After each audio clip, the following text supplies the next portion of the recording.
ഇറാൻ്റെയും ഇസ്രായേലിൻ്റെയും പ്രശ്നങ്ങൾ കാളി നിൽക്കുന്ന ഈ സാഹചര്യത്തിൽ പ്രവാസികളെ സംബന്ധിച്ചിടത്തോളം അതിദയനീയമായിട്ടുള്ള ഒരവസ്ഥയിലൂടെ കടന്നു പോകേണ്ടി വരുമോ എന്നതാണ് പല പ്രവാസി സുഹൃത്തുക്കളും ആലോചിക്കുന്നത്. അങ്ങനെ ഒരു അവസ്ഥ ഇല്ലാതിരിക്കട്ടെ എന്ന് നമുക്ക് പ്രാർത്ഥിക്കാം.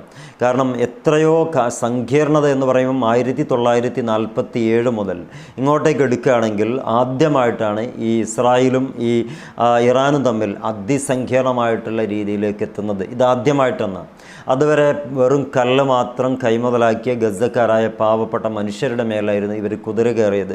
2025 ജൂൺ മാസത്തിൽ ഒരു പഠനം നടത്തിയിട്ടുണ്ട്. അഥവാ ഇസ്രായേൽ പഠിപ്പിച്ചു കൊടുത്തിട്ടുണ്ട്.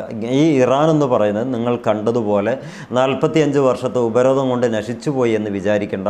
ഞങ്ങളുടേതായ സമ്പത്തുകളെയും രാജ്യത്തെയും സൂക്ഷിക്കാൻ പറ്റിയ കഴിവും ചങ്കൂറ്റവും പക്വതയും പാകതയും ഒക്കെ ഞങ്ങളുടെ രാജ്യത്തിനുണ്ട് എന്നുള്ളത് തെളിയിച്ചു കൊടുത്ത ഒരു ദിവസങ്ങളായിരുന്നു 2025 12 ദിവസങ്ങൾ. പറ്റുന്നവരൊക്കെ ഈ ചാനലിനോട് സപ്പോർട്ട് ചെയ്യാൻ താല്പര്യപ്പെടുകയാണ്. ഇതൊരു അഡ്ജസ്റ്റ്മെൻറ്റ് ചെയ്ത് അല്ലെങ്കിൽ എന്താ പറയുക, മറ്റൊരു ചാനലിന് സപ്പോർട്ട് ചെയ്യാൻ വേണ്ടിയിട്ടുള്ള ചാനലാണ്. അഥവാ ഏത് നിമിഷവും പൂട്ടിപ്പോവാതിരിക്കുന്ന സാഹചര്യമുണ്ട്. അതുകൊണ്ട് നിങ്ങളൊന്ന് സപ്പോർട്ട് ചെയ്യാൻ പറ്റുന്നവർ സപ്പോർട്ട് ചെയ്യാം, അത്രേ പറയുന്നുള്ളൂ. പറ്റുന്നവർ എന്ന് പറയുന്നത് അഹങ്കാരം കൊണ്ടല്ല എന്ന് പ്രത്യേകം സൂചിപ്പിക്കുകയാണ്. പറഞ്ഞു വന്നത്, ഈ ഇറാൻ്റെ ഏറ്റവും പ്രധാനപ്പെട്ട ആയത്തുള്ള ഖാംനയി പറയുന്നത്, ഞങ്ങൾ ആക്രമിക്കുകയാണെങ്കിൽ ഈ അടുത്ത പ്രദേശങ്ങളിലായിട്ടുള്ള എല്ലാ മേഖലകളെയും ഞങ്ങൾ ആക്രമിക്കും.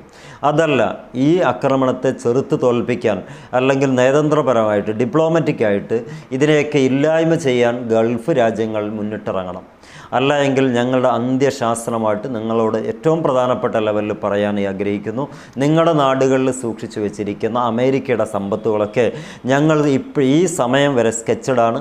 വളരെ നന്നായി ഞങ്ങൾ സീക്രട്ടായിട്ട് അന്വേഷിച്ച് മാർക്ക് ചെയ്ത് കഴിഞ്ഞിട്ടുണ്ട്.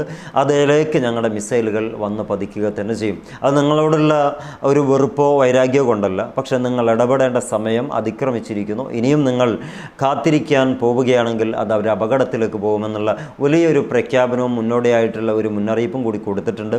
ഈ ഒരു അർത്ഥത്തിൽ നിങ്ങളിലേക്ക് പോകുമ്പം പ്രവാസികളെ സംബന്ധിച്ചിടത്തോളം ഇവിടെയാണ് നമ്മൾ പേടിക്കേണ്ടത്. പേടിപ്പിക്കാൻ പറയുകയല്ല, വസ്തുതകൾ ധാരാളമായി വരുന്നുണ്ട്. എന്താണ് ടൈഫോൺ വിമാനത്തെ അൽ ഉദൈദ് എയർപോർട്ടിൽ കൊണ്ടുപോയി പാർക്ക് ചെയ്യുന്നത്? ഒരുപാട് മാന്യതകളൊക്കെ ഒരുപാട് മാനങ്ങളൊക്കെ അതിന് കൊടുക്കുന്നുണ്ട്. പക്ഷേ ആ മാനങ്ങളൊക്കെ വെറുതെയാണെന്നും കൃത്യമായി പറയുകയാണെങ്കിൽ ഇറാൻ UK-യും അതുപോലെ ഖത്തറും പ്രതിരോധ മേഖലയിൽ കരാറിൽ ഒപ്പിട്ടതാണ്.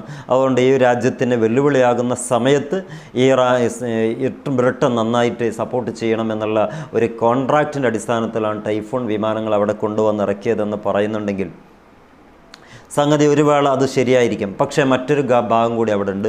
ഈ ടൈഫോൺ വിമാനങ്ങളെ അവിടെ കൊണ്ടുപോയി ഇറക്കിയിട്ടുണ്ടെങ്കിൽ അത് എത്രത്തോളം ഇവരെ ചൊടിപ്പിച്ചിട്ടുണ്ടാവുമെന്ന് നമ്മൾ കരുതണം. അഥവാ ഇറാനെ ചൊടിപ്പിച്ചിട്ടുണ്ട് എന്നുള്ളത് നമ്മളൊന്ന് മനസ്സിലാക്കുന്നതായിരിക്കും.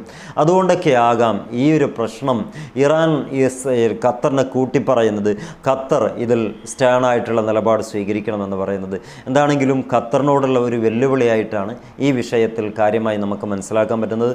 ഈ ഒരു ഘട്ടത്തിലൂടെ കടന്നു പോകുമ്പം മിഡിൽ ഈസ്റ്റ് എന്ന് പറയുന്നത് പുകഞ്ഞുകൊണ്ടിരിക്കുന്നൊരു മേഖലയായി മാറുകയാണ്. കാത്തിരുന്ന് കാണാം എന്തൊക്കെയാണ് സംഭവിക്കുന്നത് എന്നുള്ളത്. മറ്റൊരു വീഡിയോയിൽ കഴിയുന്നവരൊക്കെ ഒന്ന് സപ്പോർട്ട് ചെയ്യുക.